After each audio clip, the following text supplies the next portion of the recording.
Hello students. सबसे खतरनाक पाठ को आज हम पढ़ाएंगे और इसके कवि हैं पास।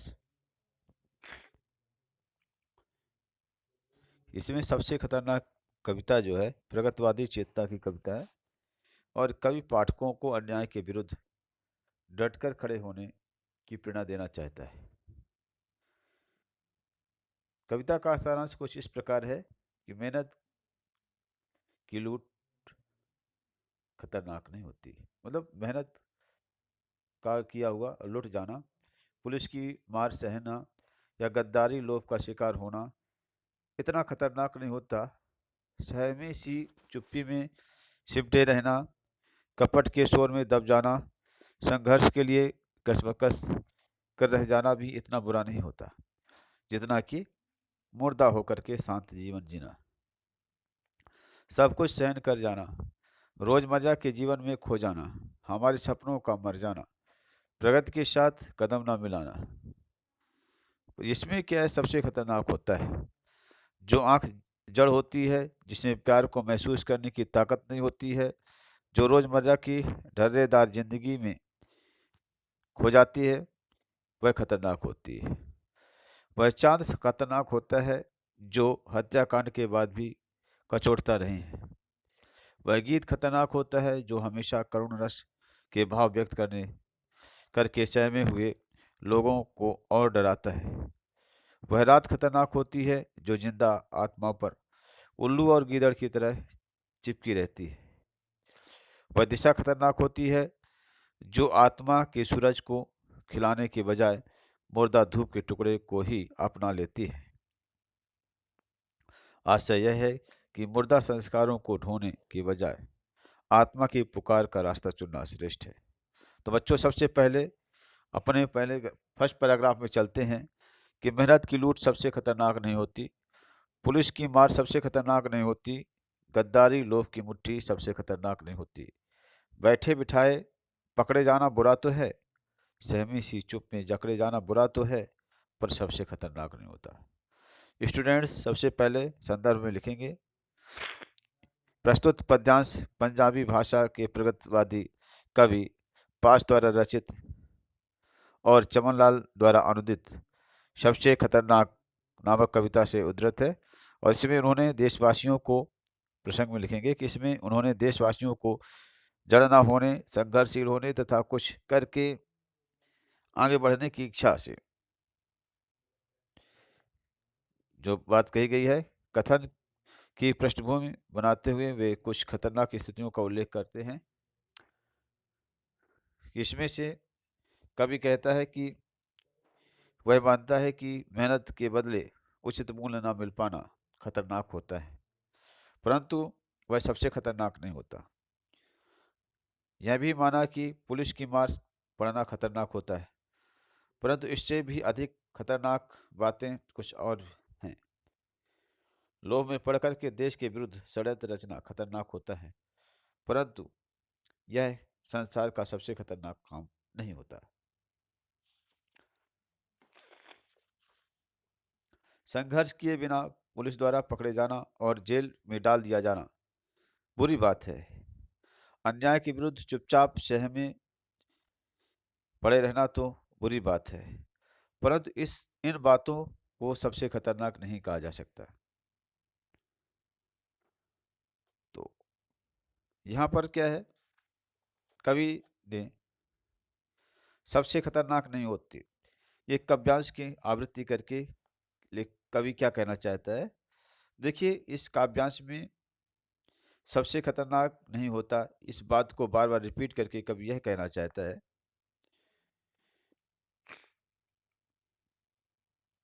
कि वर्णित स्थितियों में से भी अधिक खतरनाक चीजें होती हैं। जड़ता, आत्मा का सूरज डूब जाना, प्रतिक्रियाहीन होना। तो इस आवृत्ति माने बार बार रिपीट करने के द्वारा कवि ये कहना चाहता है ये खतरनाक चीजें हैं, बुरी चीजें हैं, लेकिन इससे भी खतरनाक चीजें दुनिया में हैं। गद्दारी और लोभ की मुट्ठी में भी कवि को कौन सी अच्छाई नजर आती है? देखिए, गद्दारी और लोभ की मुट्ठी में भी कवि उसे बुरा नहीं मानता। बुरा तो है कहता है, लेकिन क्या इसको सबसे खतरनाक नहीं मानता, है ना। क्योंकि इसमें क्या है, जड़ता या संवेदनशीलता नहीं है। अगला है बैठे बिठाए पकड़े जाना और सहमी सी चुप्पी में जकड़ना। इससे भी अधिक खतरनाक क्या हो सकता है? तो देखिए, बैठे बिठाए पकड़े जाना और सहमी सी चुप्पी में जकड़ना में मौन ही सही, किंतु विरोध की प्रतिक्रिया तो है। किंतु सबसे अधिक खतरनाक यह स्थिति होती है जब मनुष्य की आत्मा मर जाती है, वह प्रतिक्रियाहीन हो जाता है, शांत हो जाता है। कपट के शोर में सहमे कपट के शोर में सही होते हुए भी दब जाना बुरा तो है। किसी जुगनू की लौ में पढ़ना बुरा तो है। मुठ्ठियां भीज कर बस वक्त निकालना बुरा तो है, सबसे खतरनाक नहीं होता। तो यहाँ पर कवि यह बताना चाहता है, देखिए, कवि कहता है कि यह बात बुरी है कि चारों ओर छल कपट को देखकर भी आदमी चुप रहे, उसके विरुद्ध जो तो कोई आवाज ना उठाए। यह बात भी बहुत बुरी है कि आदमी जुगनू के प्रकाश में पढ़े, अर्थात अज्ञानी या अल्पज्ञानी को गुरु बना करके ज्ञान प्राप्त करे, या कि यूं कहे कि अभाव में प्रकाश नहीं है फिर भी उसमें क्या है, यहाँ पर जुगनू क्या है, कम ज्ञान है ना, ऐसे लोगों से ज्ञान ग्रहण करे जिनके पास खुद ज्ञान नहीं है। ठीक है, मुट्ठियां भीज करके बस वक्त निकाल लेना बुरा तो है। इसमें यह बात भी बुरी है कि व्यक्ति आदमी अन्याय के विरोध में संघर्ष करना चाहे किंतु कुछ ना कर सके, केवल अपनी मुट्ठियां भींचता रहे।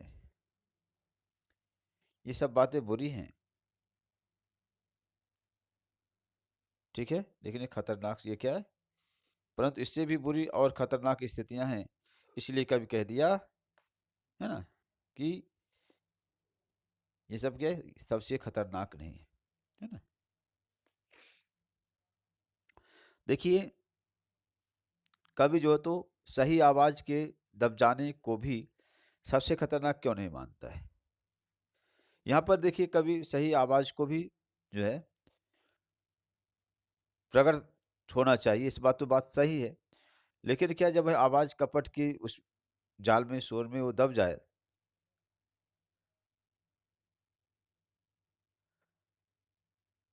तो क्या है, वह जड़ या मौन या प्रतिक्रियाहीन लोगों की मुर्दा शांति से अधिक जो तो खतरनाक नहीं हो।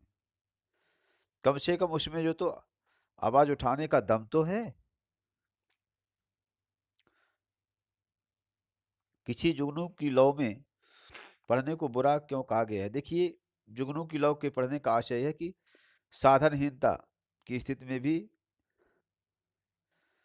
वहां पर क्या है, मरे मरे से जीना, मतलब कभी ऐसी मरियल दीनहीन जिंदगी को अच्छा नहीं मानता है ना, जिसमें क्या वो अज्ञानी अल्पज्ञानियों से उसे ज्ञान अर्जन करना पड़े, है ना। उसका मानना है कि आदमी के पास क्या है, जो भी सुविधाएं हो सटीक हो, है ना, वह जो है तो धधक धधक करके जिए, मरियल होकर के दीनहीन होकर के ना जिए। अर्थात ज्ञान अर्जन भी करना चाहते हो तो उनसे ज्ञान अर्जन कर जिनसे क्या है, जो उसके लिए कैपेबल है उसको ज्ञान देने के लिए। मुट्ठियां भीज करके वक्त निकालना, अर्थात क्रोध के लिए यहाँ पर क्या है, इसको बुरा बुरा क्यों कहा गया है, ये बुरा कहेगा भाई क्या है, क्रोध के लिए जो तो टालते रहना, प्रतिक्रिया व्यक्त ना करना बुरा है, लेकिन इसमें क्या मनुष्य मनोवांछित कर्म नहीं कर पाता, ये बात है। कवि के अनुसार सबसे खतरनाक क्या है, तो कवि के अनुसार मनुष्य के लिए सबसे खतरनाक मुर्दा शांति से भर जाना है, प्रतिक्रिया शून्य है, मौन में धस जाना है, दूसरे शब्दों में संवेदन शून्य होकर के जड़ हो जाना सबसे खतरनाक होता है। तो देखिए, यहाँ पर अल्पज्ञानी के लिए जुगनू का प्रतीक सुंदर रूप से बताया गया है। आगे सबसे खतरनाक होता है मुर्दा शांत से भर जाना, है ना। और ना होना तड़प का सैफ सहन कर जाना। घर से निकलना, घर से निकलना काम पर, और काम से लौटकर घर आना सबसे खतरनाक होता है हमारे सपनों का मर जाना। तो देखिए कवि ने यहाँ पर क्या बताया, कवि ने यहाँ पर बताया कि जीवन में सबसे खतरनाक क्या होता है, मुर्दा शांति से भर जाना, अर्थात निष्क्रिय निष्क्रिय होकर के चुपचाप जो तो बिना कुछ किए, ठीक है, रहना, पड़े रहना। न होना तड़प का सब सहन कर जाना, मतलब चाहे कितने भी संकट आए, है ना, उसे बिना जो तो बिना तड़पे मौन होकर के सब कुछ सहन कर जाए। घर से निकलना काम पर, और काम से लौटकर घर आना। उन्हें इसमें क्या है, आदमी क्या करे, रोजमर्रा के काम में, अपने कामकाज में घर से निकले और घर से वापस क्या है, घर में आ जाए सीधे, है ना। ऐसा जो तो निष्क्रिय और निठल्ला जीवन क्या है, कभी क्या बना है, सबसे खतरनाक बना है।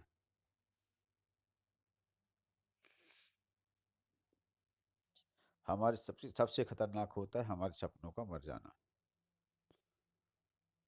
कभी कहता है कि सबसे खतरनाक स्थिति क्या है कि हमारे जो सपने हैं वो मर जाएं, जीवन की आकांक्षाएं इच्छाएं जो है तो मर जाए, नष्ट हो जाए। हमारी क्या है, सेंसिटिविटी, हमारी चेतना, हमारी सोच मर जाए, सबसे क्या है, ये सबसे खतरनाक होता है। सबसे खतरनाक होता है हमारे सपनों का मर जाना। सबसे खतरनाक वह घड़ी होती है जो आपकी कलाई पर चलती हुई भी आपकी निगाह में रुकी होती है। कभी कहता है कि सबसे खतरनाक वह दृष्टि है, नजर है, निगाह है, जो कलाई पर बंधी हुई घड़ी को सामने चलता देख कर भी वह यह सोचने की स्थिति में रहता है जीवन की वह स्थिर है।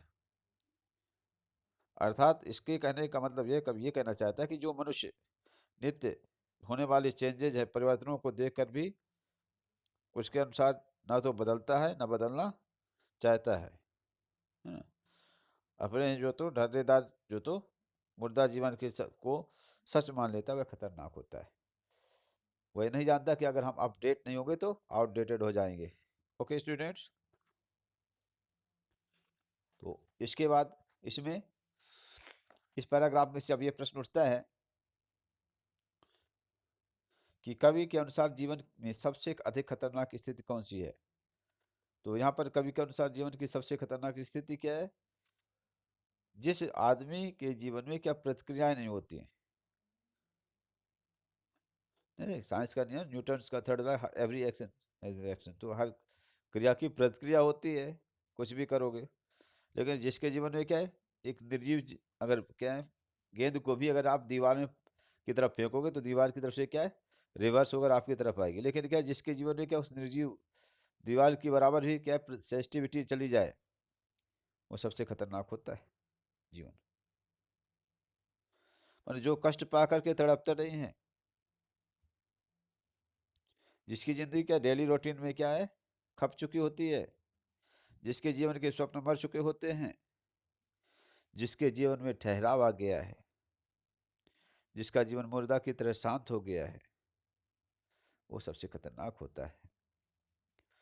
सपनों का मर जाना का आशय क्या है, सपनों का मतलब क्या होता है, नई सोच होती है ना, आदमी सोचता है, थिंकिंग, थॉट्स, उमंगे, कामनाएं, इच्छाएं, ये सपने होते हैं।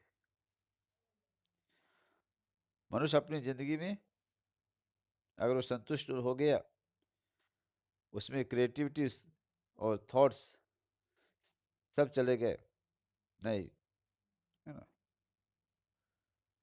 उसकी इच्छाएं मर गई, तो क्या है, उसका जीवन बेकार है। घड़ी के उपमान द्वारा यहाँ पर दिया गया है, तो इसमें लेखक क्या कहना चाहता है, देखिए घड़ी के माध्यम से लेखक क्या कहना चाहता है कि जो लोग चलती हुई घड़ी की तरह अपने सामने जीवन में होती हुई प्रगति को देखकर भी और ठहरे रहते हैं, जड़ बने रहते हैं। वे ऐसी गति को भी जड़ और निरर्थक मानते हैं जो सचमुच में मरे हुए के लिए समान है। यहाँ पर मुर्दा शांति का आशय क्या है? मुर्दा शांति का मतलब होता है जड़ता और निष्क्रियता के कारण से उत्पन्न शांति। ऐसी शांति क्या है? मृत्यु का संदेश देती है। तो सबसे खतरनाक वह आंख होती है, सबसे खतरनाक वह आंख होती है जो सब कुछ देखते हुए भी जमी बर्फ होती है, जिसकी नज़र दुनिया को मोहब्बत से चूमना भूल जाती है, जो चीज़ों में उठती अंधेपन की भाप में लुढ़क जाती है, जो रोजमर्रा के जीवन को पीती हुई एक लक्षहीन दुराव के उलटफेर में खो जाती है। तो इसमें से कवि यहाँ पर क्या बताना चाहता है कि इस जीवन में सबसे खतरनाक वह दृष्टि होती है जो क्या है, सब कुछ देखकर भी कोई प्रतिक्रिया नहीं करती, केवल जमी हुई बर्फ के समान जमी रहती है। जैसे बर्फ जमी होती है ना, बस उस तरीके की उसकी निगाह भी क्या जमी है, जैसी है वैसी, जो देख रही है उसी को देख रही, बाकी चीज को देख ही नहीं रही, है ना। जैसे आँख में जब फूली पड़ जाती है ना किसी को, तो वो आंखों में फूली पड़ जाने पर भी क्या है, जाला पड़ जाता है तो सफेदी छा जाती है। तो यही बताया कवि ने, इसीलिए उसने बर्फ बर्फ से कंपेयर किया है। उसने कह दिया कि जो दृष्टि संसार को प्रेम नहीं दे पाती है, संसार से प्रेम नहीं कर पाती है, जो अंधेपन और कट्टरता भरी बातों को ही सच मान बैठी होती है ना, जो रोजमर्रा की जड़ जीवन धारा को ही निभाती चली आई है, जो नज़र बिना किसी लक्ष्य के रोज रोज की बेकार बातों में थोड़े बहुत जो तो उलटफेर के साथ दोहराती चली जाती है, वह खतरनाक होती है। इसके कारण से जीवन व्यर्थ हो जाता है, क्योंकि उसमें कोई नई गति नहीं आती। बच्चों, जमी बर्फ यहाँ पर संवेदन शून्य ठंडे जीवन का प्रतीक है। नहीं, आदमी कहते ठंडा हो गया मतलब मर गया। तो यहाँ पर देखिए प्रश्न क्या है, आंख, किस आंख को सबसे खतरनाक यहाँ पर बताया गया है? कवि ने उस आंख को अर्थात उस दृष्टि को, नजर को सबसे खतरनाक माना है जो हर प्रकार के परिवर्तन को देखते हुए भी स्वयं जो तो जड़ रहती है। वह ना तो दुनिया से प्रेम करती है, न ही अंधविश्वासों की जड़ता से परहेज करती है, बल्कि रोजमर्रा को लक्ष्यहीन जिंदगी को ही जो तो सर्वस्व मान बैठती है। आंख का अंधेपन की भाप पर लुढ़कना किस व्यंग का इसको स्पष्ट करता है? तो देखिए, इसे यहाँ पर कुछ लोग हैं, आंख अर्थात दृष्टि होते हुए भी अंधविश्वास, कट्टरता, परंपरा, रूढ़ियों पर मत मिटते हैं। वे क्या उन्हीं के पालन में अपने जीवन को नष्ट कर देते हैं। रोजमर्रा का क्रम और लक्ष्यहीन दुराव किस स्थिति के प्रतीक है? तो मोर रोजमर्रा के जिंदगी जो है, रोजमर्रा की जो दैनिक जिंदगी और बिना किसी लक्ष्य के एक जैसी जीवन चर्चा चर्या, रोजमर्रा की दैनिक जिंदगी और बिना किसी लक्ष्य के एक जैसी जीवन चर्या को ढोते रहना जड़ता और ठहराव के प्रतीक है। कवि इसके द्वारा मुर्दा शांति पर चोट करना चाहता है। तो सबसे खतरनाक वह चांद होता है जो हर हत्याकांड के बाद वीरान हुए आंगनों पर चढ़ता है, पर आपकी आंखों को मिर्चों की तरह नहीं गढ़ता है।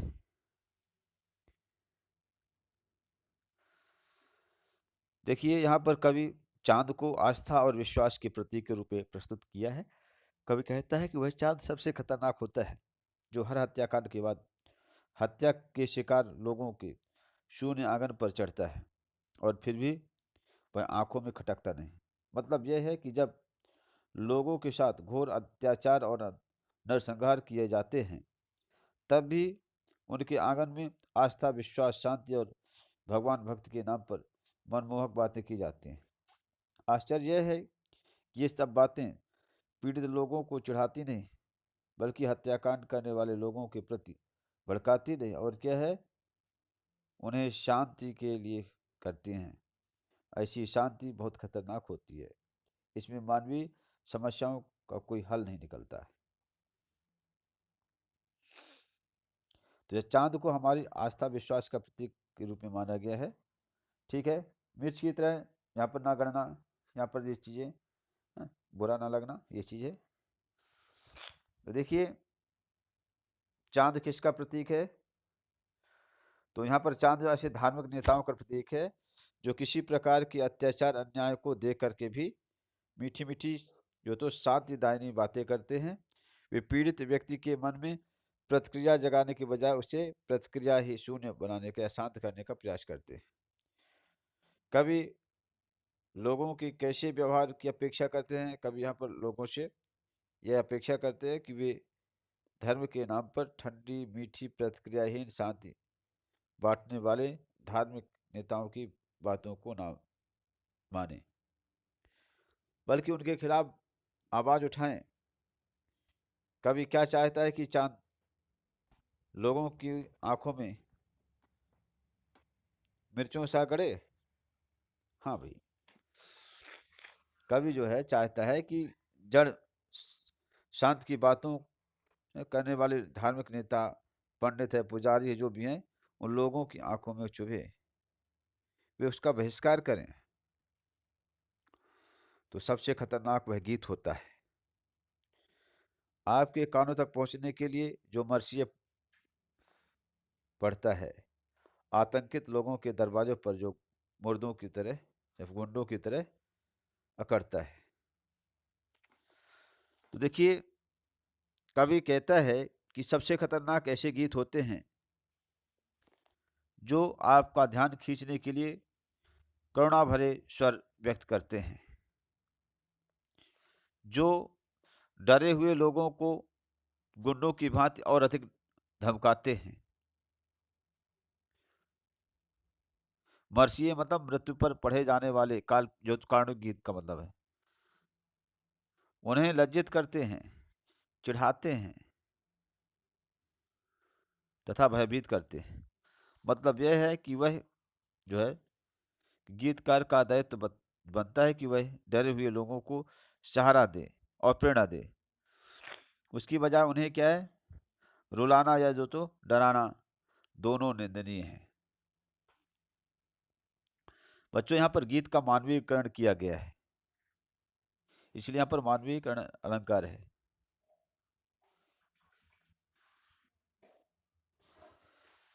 तो देखिए, कवि किस गीत को सबसे खतरनाक मानता है? कवि उस गीत को सबसे खतरनाक मानता है जो श्रोताओं का ध्यान खींचने के लिए शोक गीत गाता है। वह मर्सिये गा करके आतंकित लोगों में और अधिक जो तो डर पैदा करता है। वह अत्याचार को और अधिक जो तो भयानक दिखा दिखा करके लोगों को और अधिक भयभीत करता है तथा लोगों के को प्रेरित या क्षुब्ध करने की बजाय उन्हें पंगु बना देता है, लंगड़ा बना देता है।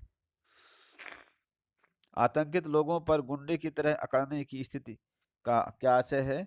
देखिए, अत्याचार से पीड़ित लोग पहले से ही भयभीत होते हैं।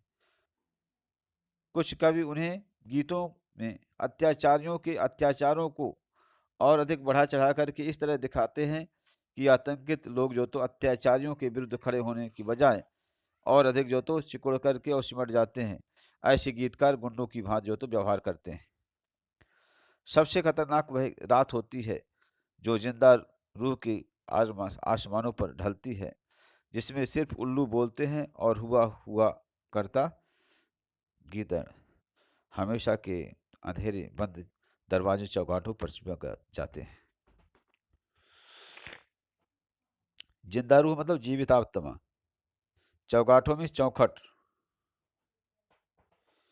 कवि क्या कहता है कि वह रात सबसे खतरनाक होती है जो जीवित आत्माओं के संसार पर आ घिरती है,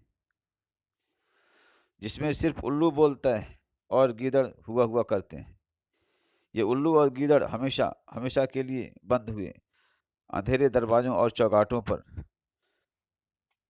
जाकर के चिपक जाते हैं। मतलब यह है कि ये अंधी रूढ़ियाँ सबसे खतरनाक होती हैं जो जीवित मनुष्यों के मनों पर सवार हो जाती हैं। इन रूढ़ियों का महिमा गान करने वाले लोग उल्लुओं की भांति और गीदड़ों की भांति हुआ हुआ करते हुए अज्ञानी लोगों पर के हृदयों पर सवार हो जाते हैं। वे उन्हें रूढ़ियों को तोड़ करके बाहर नहीं निकल पाते हैं। तो कवि यहाँ पर क्या है, अंधी रूढ़ियों पर कट्टर विरोध किया है, विरोधी है। और क्या विरोध, उसने क्या है ये बताया है कि व्यंग और ठीक है उनका विरोध का भाव यहाँ पर सामने आता है। उल्लू बोलना, गीदड़ का हुआ हुआ करना तथा हमेशा की जो तो अंधेरे बंद कमरे पर इसने जो तो ये सभी क्या है आंधी रूढ़ियों का यथार्थ प्रतीक है।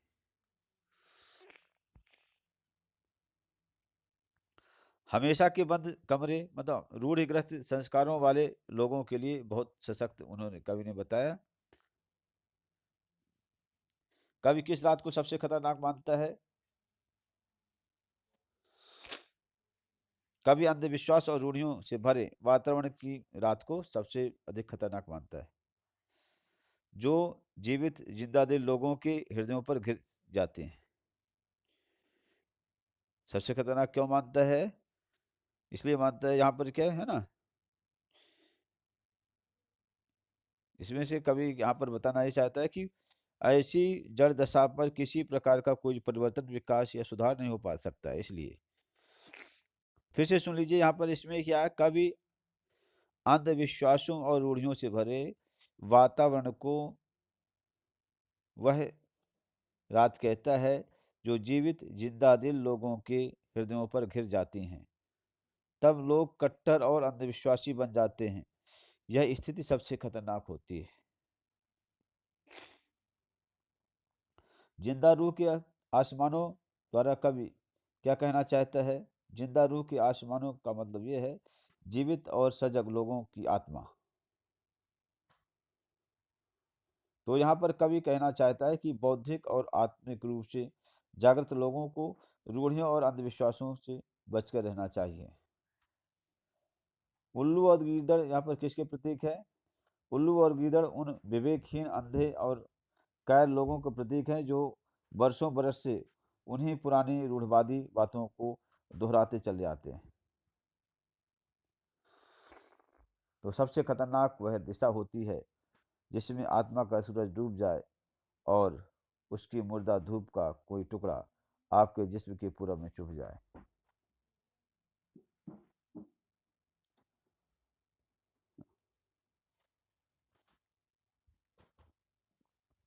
तो यहाँ पर कवि यह कहना चाहता है कि जीवन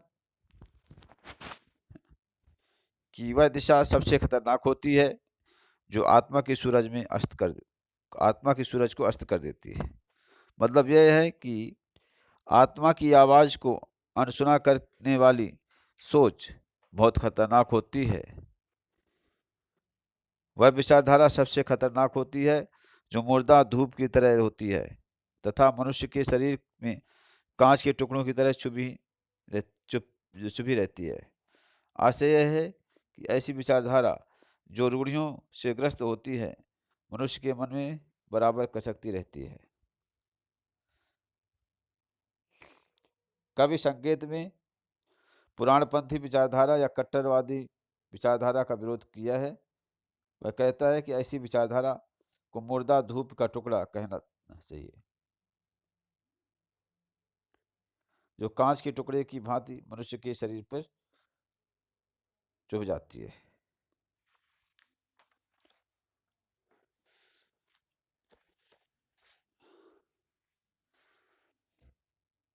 आत्मा का सूरज डूबने का क्या मतलब है? आत्मा के सूरज डूबने का मतलब ये है कि आत्मा की आवाज का मंद पड़ जाना, आत्मा की आवाज को अनसुना कर देना, कभी किस दिशा को सबसे खतरनाक मानता है, कभी उस दिशा को या उस विचारधारा को सबसे खतरनाक मानता है जिस पर चल कर के मनुष्य अपनी आत्मा की आवाज को अनसुना कर देता है। उस दिशा यानी विचारधारा को ही सबसे उत्तम माना करके उसे जो तो चलता रहता है। मुर्दा धूप का कोई टुकड़ा का क्या मतलब है, व्यंग्यार्थ क्या है? देखिए, मुर्दा धूप का कोई टुकड़ा, इसका आशय ये है, ऐसी अच्छाई जिसमें जिंदा दिली पैदा होने की बजाय मुर्दा जो तो दिली पैदा होती है।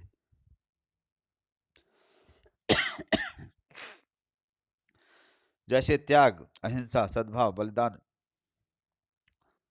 सत्य आदि ऐसी आदर्श बातें हैं जिन पर चलकर के मनुष्य और अधिक यथास्थितिवादी, शांत, प्रतिक्रियाहीन और जड़ हो जाते हैं।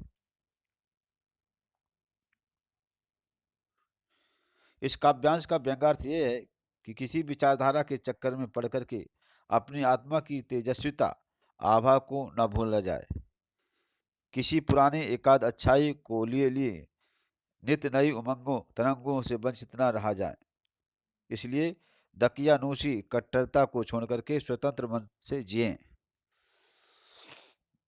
मेहनत की लूट सबसे खतरनाक नहीं होती, पुलिस की मार सबसे खतरनाक नहीं होती, गद्दारी लोग की मुट्ठी सबसे खतरनाक नहीं होती। बच्चों, ये हुआ आपके पूरा का पूरा अर्थ। अब इसके बाद क्वेश्चन आंसर में देखिए, तो कवि ने किस आशय से मेहनत की लूट, पुलिस की मार, गद्दारी लोभ को सबसे खतरनाक नहीं माना है?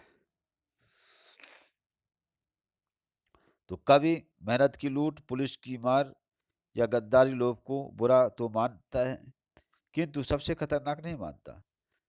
इसका कारण यह है कि इसका प्रभाव सीमित तथा इस जो तो कभी कभी होता है।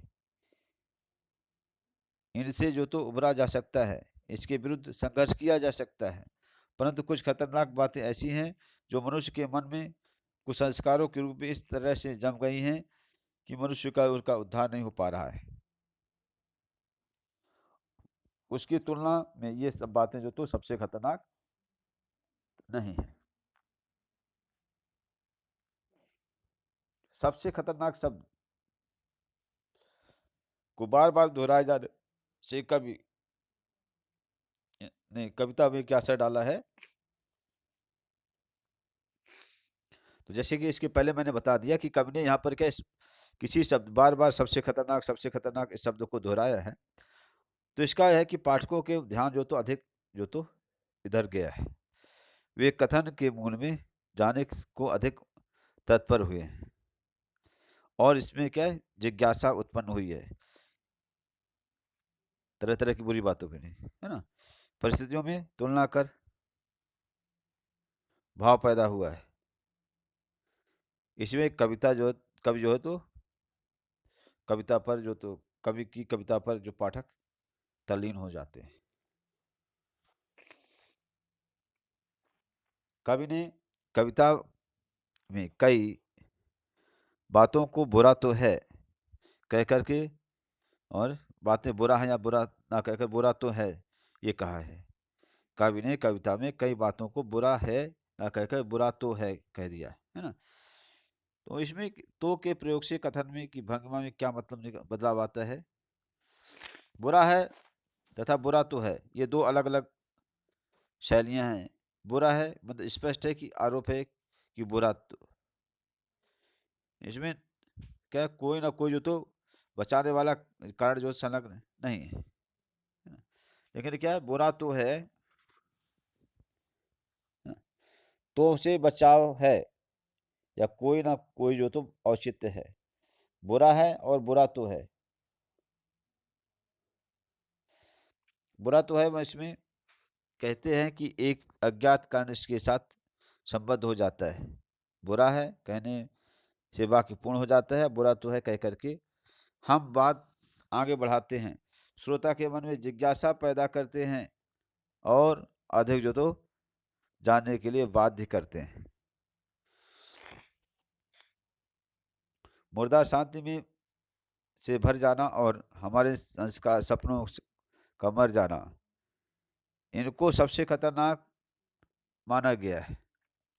आपकी दृष्टि में इन बातों में परस्पर क्या संगति है और ये क्यों सबसे खतरनाक है?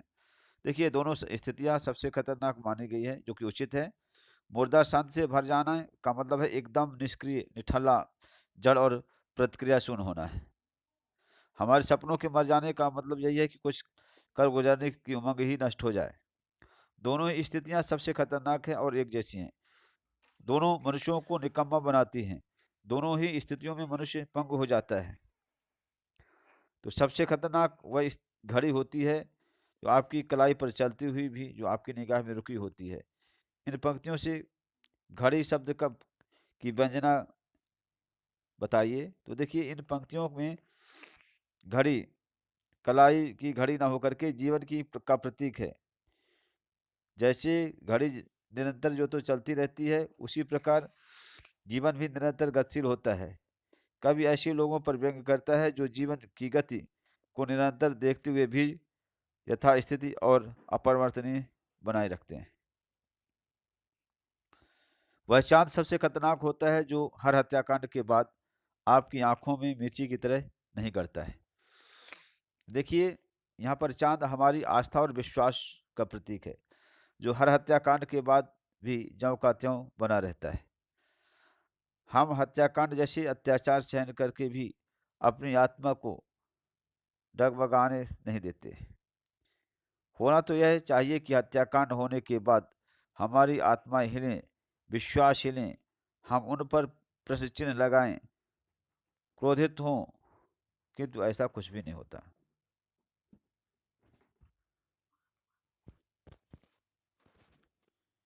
ठीक है, तो बच्चों, इस तरीके से आप इन क्वेश्चन आंसर को पूरा करिए और आफ्टर देन आप इसे चेक कराइए। थैंक्स।